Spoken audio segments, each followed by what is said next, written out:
নমস্কার, সৌভাগ্যের সূচনা অনুষ্ঠানে সকল দর্শক বন্ধুদের অনেক অনেক স্বাগত। আবার আমরা লাইভ ফোনের অনুষ্ঠানে চলে এসেছি। আমরা অবশ্যই ফোন তো নেবই, তার সঙ্গে আমাদের আজকে খুব গুরুত্বপূর্ণ একটি আলোচনা নিয়ে আমরা এগোবো।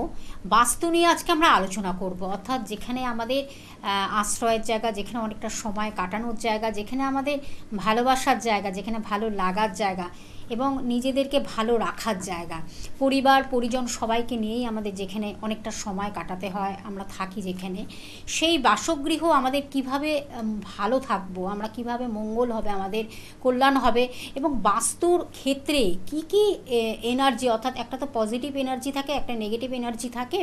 তা বাস্তুর ক্ষেত্রে যদি কোনো এনার্জি নেগেটিভ থাকে তাহলে কি হতে পারে, এবং আমাদের আমরা যারা বসবাস করি তাদের কি কি সমস্যা আসতে পারে, সেই নিয়ে আজকে আমাদের বিশদভাবে আমরা আলোচনা রাখবো। আমাদের সঙ্গে ঠিক এই সময় যিনি উপস্থিত হন, আপনাদের বহু পরিচিত, দীর্ঘ বছরের অভিজ্ঞতা সম্পন্ন জ্যোতিষ সম্রাট, মাতৃসাধক এবং আধ্যাত্মিক জগতের মানুষ এবং একজন বাস্তু কনসালটেন্ট আপনারা জানেন, অর্থাৎ একজন সুদক্ষ বাস্তুবিদ এবং সংখ্যাতত্ত্ববিদ এবং একাধিক স্বর্ণপদকে ভূষিত সেই ব্যক্তিত্বকে আজকে আমরা সঙ্গে পেয়েছি, শ্রী বিমল মুখার্জি মহাশয়।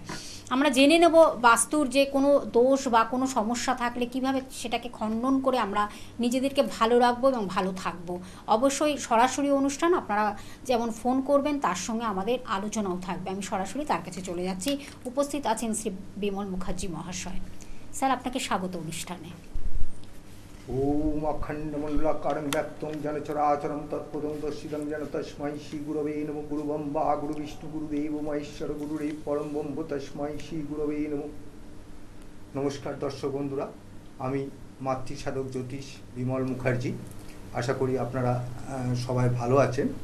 তো এখন যে বিষয় নিয়ে আলোচনা করব সেটা হচ্ছে আমাদের বাস্তু নিয়ে আলোচনা, আমাদের মেন বাস্তু ব্যাপার নিয়ে আলোচনা করার আগে আমি তোমাকে বলি, আমরা ধরো সকালবেলা বাড়ি থেকে সবাই কিন্তু যে যার কাজে বেরিয়ে যায়, ঠিক আছে? কেউ ধরো কোনো জায়গায় কাজে যাচ্ছে, কেউ ব্যবসা সংক্রান্ত কাজে যাচ্ছে, কেউ এইরকম ভাব সবাই কাজে যাচ্ছে, মানে যে যার কর্মক্ষেত্রে বেরিয়ে যাচ্ছে। এবং এই কর্ম করার পর আমরা যখন রাত্রে ফেরার সময় ফিরি কোথায়, যে আমাদের বাড়ি ঘর দোর এখানে। তো আমরা এই যে কর্ম করছি, এই যে কর্ম করে আমরা যে টাকা পয়সা ইনকাম করছি, এবং এই টাকা পয়সা ইনকাম করে মূলত উদ্দেশ্য আমাদের পরিবারকে সমৃদ্ধি দেওয়া, তাদের সুখ শান্তি সমৃদ্ধির জন্য কিন্তু আমরা এই রেগুলার ওয়াইজ আমরা কর্ম করছি, বা মানে বলতে পারো যে অর্থনৈতিক বা আর্থিক দিক থেকে আমাদের। এবার এর মধ্যে কেউ কেউ হয়তো মধ্যবিত্ত আছে, কেউ হয়তো একটু হাই সোসাইটি ব্যাপার, ওটা উচ্চবিত্ত মধ্যবিত্ত আছে, এরকম আছে, ঠিক আছে? তবে যারা ডাল ভাত খায় তাদের কিন্তু ওই ডাল ভাতেই সুখটা পায়, ঠিক আছে? সুতরাং ওইটা নিয়ে ধর্তব্যের মধ্যে নয়। ধর্তব্য যেটা ব্যাপারটা হচ্ছে, আমরা খুব অল্প পয়সায় যে ইনকাম করছে, সেও যেটা বাড়ি এসে সুখ শান্তি খোঁজে, যে কোটি টাকা ইনকাম করছে, যে অনেক টাকা ইনকাম করছে, সেও ওই বাড়িতে এসে শান্তিটা খোঁজে, ঠিক আছে? এখন আমাদের ধরো শরীর যদি খারাপ হয়, তো আমরা করি কি, আমরা তো ডাক্তার কাছে যাই। তো ডাক্তার অ্যাকচুয়ালি কি করে, একটা টেস্ট করে, যে কোনো ধরনের টেস্ট করে, ব্লাড টেস্ট বলো বা যে কোনো ধরনের টেস্ট করে আসল রোগটা কোথা থেকে হয়েছে, তার গোড়াটা, তার মূল জায়গায় কিন্তু সে ঢোকার চেষ্টা করে, যে রোগটা কোথা থেকে উৎপত্তি হয়েছে সেখান থেকে মারার চেষ্টা করে। তো আজকে আমি ঠিক সেই বাস্তুর মেন যে বাস্তু ব্যাপারটাকে নিয়ে প্রথম থেকে আমি একটু কথা বলবো, আলোচনা করব, ঠিক আছে? আর প্রথমেই বলি, এই যে বাস্তু কথাটা, এই যে বাস্তু কথাটা কোত্থেকে এলো? অন্য কিছু তো, বাস্তু আমাদের যে জায়গাটায় আমরা যে বাড়ি ঘর দোর, আমরা যেখানে আমরা বসবাস করছি, আমরা সেটাকে বাস্তু বলছি, ঠিক আছে? এই বাস্তু কথাটা কেন এলো? অন্য কোনো নাম তো হতে পারতো, অন্য কোনো নাম কেন হলো না? তো এর পেছনে কিন্তু একটা পৌরাণিক কাহিনী আছে, ঠিক আছে? তো সেই পৌরাণিক কাহিনীটা আমি একটু ছোট করে বললে আপনি বাস্তুর সম্বন্ধে বেশ একটা ধারণা মনে জন্মাবে, ঠিক আছে? একদম। তো আমি বলছি, যেটা আলোচনা করার মূল বক্তব্য, এই পৌরাণিক কাহিনী বলার পেছনেও কিন্তু একটা কারণ আছে, যেটা আমি বলার পর আপনি বুঝতে পারবেন, আপনারা বুঝতে পারবেন, ঠিক আছে? এই ধরো আমি তোমাকে যেটা বলছি, আমাদের পৌরাণিক কাহিনীর বহু মানে মানে যখন আমাদের শিব শিব মানে আমাদের যে শিব বা মহাদেবের সঙ্গে অন্ধক নামক এক তোমার ইয়ের তোমার দানবের আর কি তোমার একটা যুদ্ধ লাগে, যুদ্ধ হয়েছে, ঠিক আছে? এই যুদ্ধ বহু দিন ধরে চলে। আচ্ছা। তো অন্ধক কি হচ্ছে, মায়াবী একটা দানব ছিল, ঠিক আছে? তো এই মায়াবী দানব কি করে, মানে যখনই যুদ্ধ হচ্ছে সে নানা রকম বিশালাকার আকৃতি নিচ্ছে, এবং এই যুদ্ধটা কিন্তু বহুদিন ধরে চলে, ঠিক আছে? তাতে কি হচ্ছে, ও যখন মায়াবী হয়ে বড় মানে বিশালাকার ইয়ে নিচ্ছে, আকার নিচ্ছে, তো মহাদেবকেও ঠিক সচরাচর সেরমই নিতে হচ্ছে। সেক্ষেত্রে মহাদেব খুব ক্লান্ত হয়ে পড়ে, ঠিক আছে, এবং খুব ক্ষুধার্ত হয়ে পড়ে। তো সেই আমাদের সাধারণত কি, আমরা যদি ক্ষুধার্ত হই বা আমাদের যদি ক্লান্ত হয়, দেখবে আমাদের গা দিয়ে ঘাম বেরোয়, এবারে তো মহাদেবের গা থেকে ওইরকম একটি ফোঁটা ঘাম ভূমিতে পড়ে, এবং সেই ঘাম থেকে এক মহামানবের জন্ম হয়, ঠিক আছে? এবং সেই মহামানব জন্মের পর থেকে এত ক্ষুধার্ত ছিল যে সব কিছু গ্রাস করে নিচ্ছে। তো এই গ্রাস করে নেওয়াকে দেখে সমস্ত দেবতারা তাকে নানা রকমভাবে প্রতিশ্রুতি দিতে থাকে, ঠিক আছে?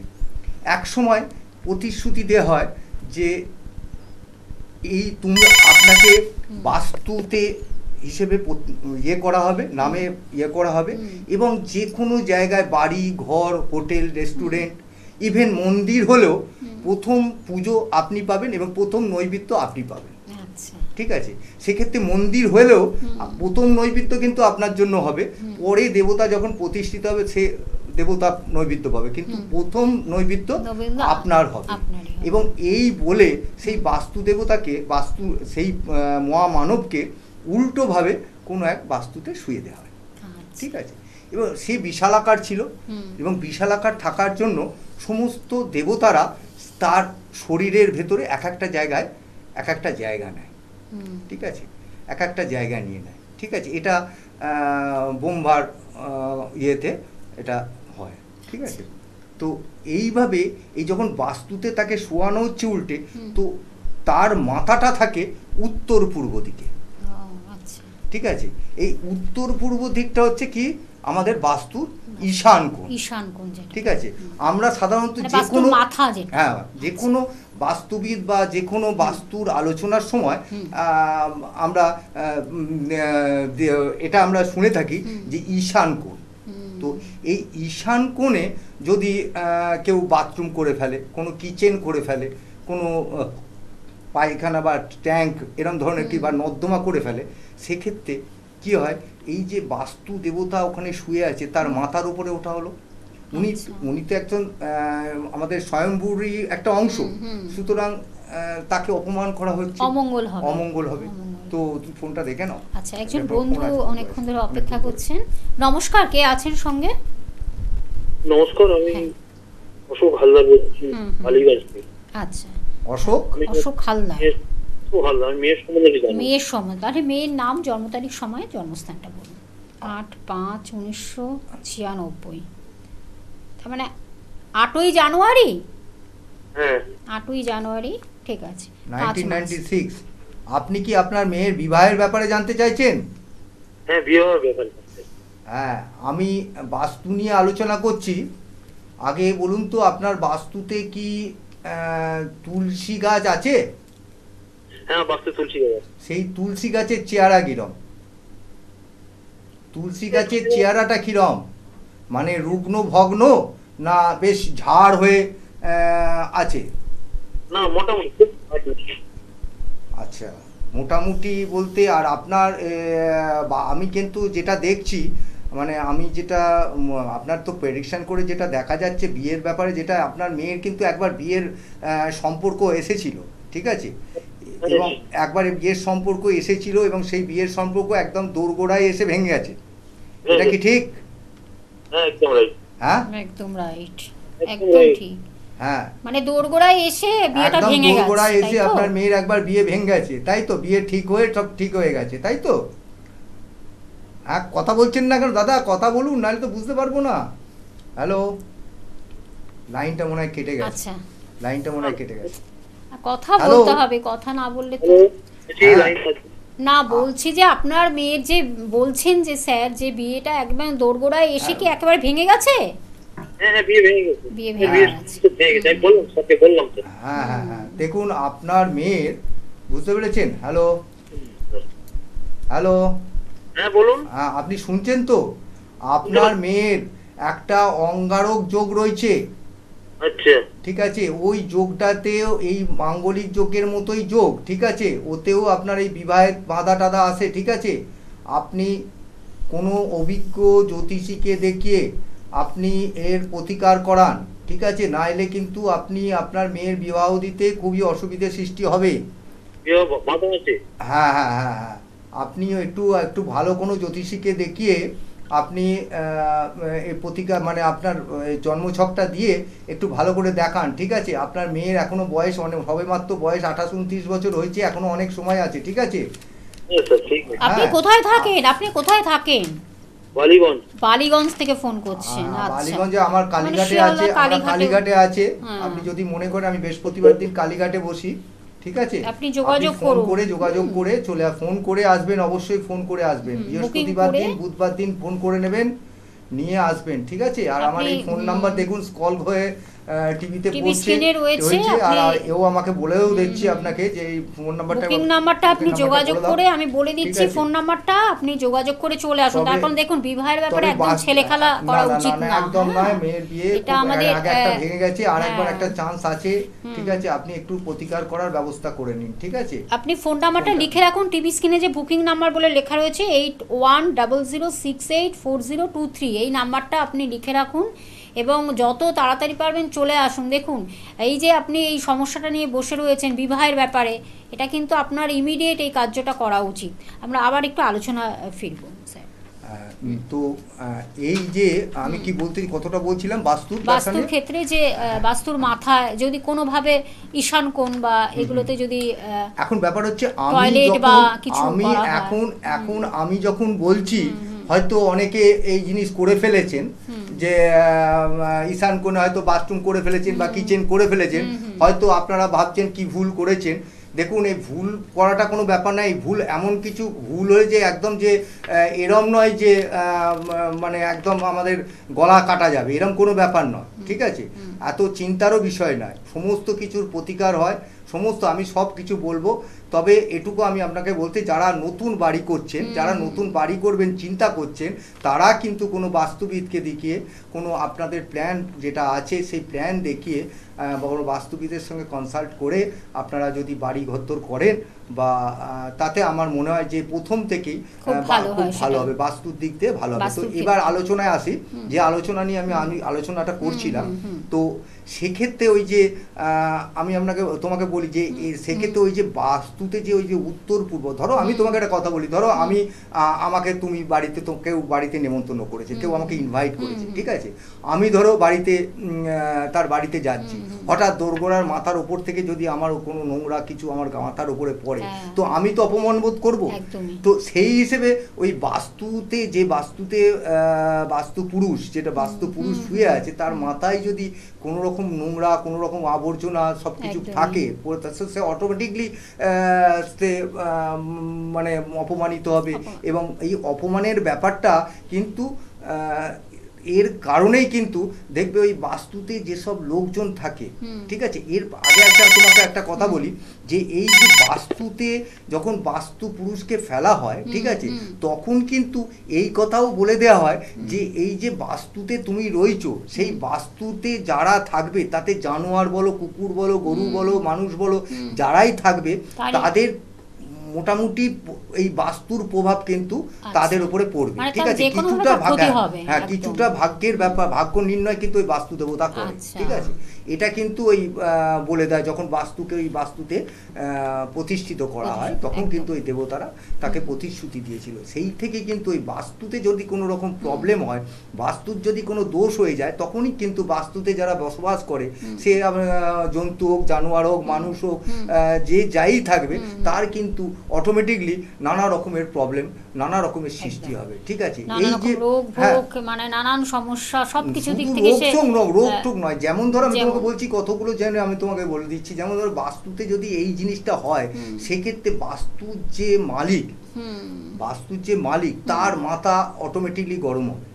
ঠিক আছে, সে মাথা ঠিক রাখতে পারবে না, ছোটোখাটো মানে ছোটোখাটো বিষয়ে কিন্তু সে একটু চেল্লামিলি করে ফেলবে, একটু কলহ করে ফেলবে, এরকম ধরনের হবে। ঠিক আছে, আর একটা যেটা ব্যাপার হচ্ছে, এই ধরনের জিনিস যখন থাকবে তখন কিন্তু বাস্তুতে ধরো 4-5 জন একসঙ্গে যদি থাকে, কারোর সঙ্গে কারো মিলমিশ হবে না, এ ওকে মানবে না, ও ওকে মানবে না, সব এক একজনকে ওভারশিট করে যাওয়ার চেষ্টা করবে, সর্বক্ষণ একটা অশান্তি কলহের মধ্যে থাকবে।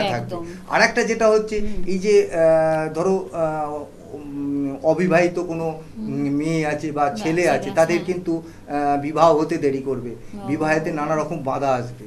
তার থেকেও আর একটা ব্যাপার যেটা হয়, কোনো সময় দেখা যায় যে বাস্তুতে এরকম প্রবলেম হলে তোমার স্বামী স্ত্রীর মধ্যেও কলহ, ভুল বোঝাবুঝি সৃষ্টি এইগুলো হয়ে থাকে, মানে কেউ কাউকে সহ্য করতে পারবে না। এই জায়গাগুলো তৈরি হচ্ছে। ঈশান কোণটা যেটা উত্তর পূর্ব কোণ, যেটা এই কোণটা কিন্তু বাস্তুতে খুব মারাত্মক। ঠিক আছে, এই সেখানে তো কোণটা একজন বন্ধু রয়েছেন। নমস্কার, কে আছেন সঙ্গে? হ্যাঁ নমস্কার ম্যাডাম। হ্যাঁ নমস্কার, বলুন কে বলছেন, কোথা থেকে বলছেন, কার বিষয়ে জানেন? আকাশ মাইতি কথা বলছি। আকাশ মাইতি, বলুন। মেচেদা থেকে বলছি। মেচেদা, আমার বিয়ে নিয়ে জানবো, কি হচ্ছে না বিয়ের ব্যাপারে যতবারই দেখাশোনা হচ্ছে। আচ্ছা, আগে আপনি জন্ম তারিখ সময়টা বলুন। হ্যাঁ, জন্ম তারিখ 1997, 1 অক্টোবর। 1 অক্টোবর 1997। টাইমিংটা, জন্ম সময়? টাইমিং হচ্ছে 12টা 2। 12টা 2, দুপুর 12টা 2। আচ্ছা, জন্মস্থান কোথায়? মেচেদা? জন্মস্থান মেচেদা। আচ্ছা আচ্ছা, বিবাহের ব্যাপারে জানতে চাইছি। হ্যাঁ, তো আপনি ওনার ব্যাপারে হ্যাঁ, আকাশ 1997, 12টার সময় জন্ম, 12টা 4, তাই না? 12টা 2। আচ্ছা, আর মাসটা কি বললেন? 1 অক্টোবর। আচ্ছা আচ্ছা, 1 অক্টোবর। ভাই শোনো ভাই, তোমাকে আমি বলি, আমি তোমার ছক যা দেখছি তাতে তুমি কিন্তু পূর্ণ মাঙ্গলিক।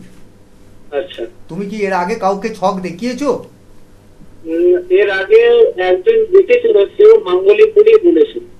হ্যাঁ, তো মাঙ্গলিক তো পূর্ণ মাঙ্গলিক, তো সেক্ষেত্রে তোমার তো বিয়েতে নানা রকমের, বিয়ের আগে পরে বা তুমি যদি কোনো মানে প্রেম করো, তাতেও কিন্তু তোমার প্রবলেম হবে। ঠিক আছে, তোমার এই মাঙ্গলিক থাকালে, তোমার মাঙ্গলিক মানে তোমার মঙ্গল কিন্তু সপ্তমে বসে আছে।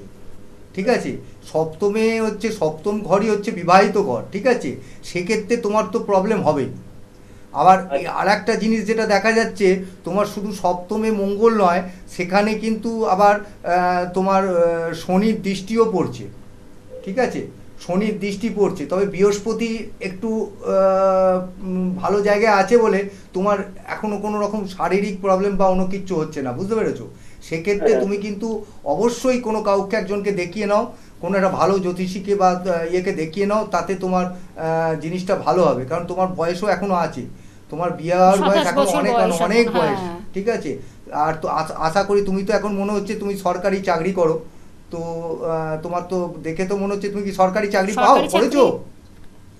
হ্যালো, সরকারি চাকরি পাওনি? তুমি কিন্তু সরকারি চাকরি পাবে। ঠিক আছে, তুমি সরকারি চাকরি পাবে, তোমার ছক বলছে তুমি সরকারি চাকরি পাবে, এবং তোমার মাঙ্গলিকটা করে নিলে কোনো অসুবিধে নেই।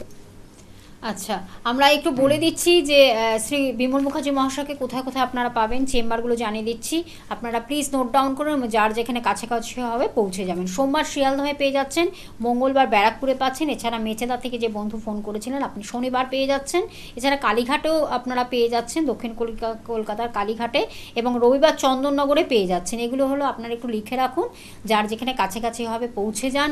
আর যারা আসতে পারছে না তাদের উদ্দেশ্যে বলা, আপনারা অনলাইন প্রেডিকশান করুন এবং যদি মনে করেন স্যার যে প্রতিকার দিতে হবে, সেটাও কিন্তু কুরিয়ার সার্ভিস বা ডাকযোগের মাধ্যমে আপনার বাড়িতে পৌঁছে যাচ্ছে। ফোন নাম্বারটা আমি একটু বলে দিচ্ছি, 8100684023। এই নাম্বারটা হলো বুকিং নাম্বার বা কন্ট্যাক্ট নাম্বার বা যোগাযোগ নাম্বার।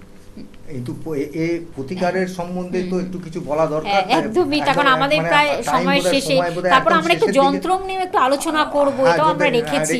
আচ্ছা, যেটা হলো এখন ব্যাপার হচ্ছে এই তোমার আমাদের এই যে বাস্তুর যে এটা আছে, বাস্তুর জন্য যন্ত্রম কিন্তু খুব ভালো। তুমি যন্ত্রমে 4 রকম যন্ত্রম হয় জানো তো? হ্যাঁ, তো এই বাস্তুর যন্ত্রম কিন্তু খুব ভালো কাজ করে। তো এখন বোধহয় আজকে বোধহয় সময় বোধহয় খুবই অল্প নাকি, আলোচনা সময় অল্প বোধহয় আছে নাকি, আপনারা যোগাযোগ করুন। এবং পরবর্তী আপনারা জানেন সোম থেকে বৃহস্পতিবার 8টা 25 মিনিটে আবার আমরা অনুষ্ঠানে ফিরে আসছি। স্যার আপনাকে অনেক ধন্যবাদ, নমস্কার।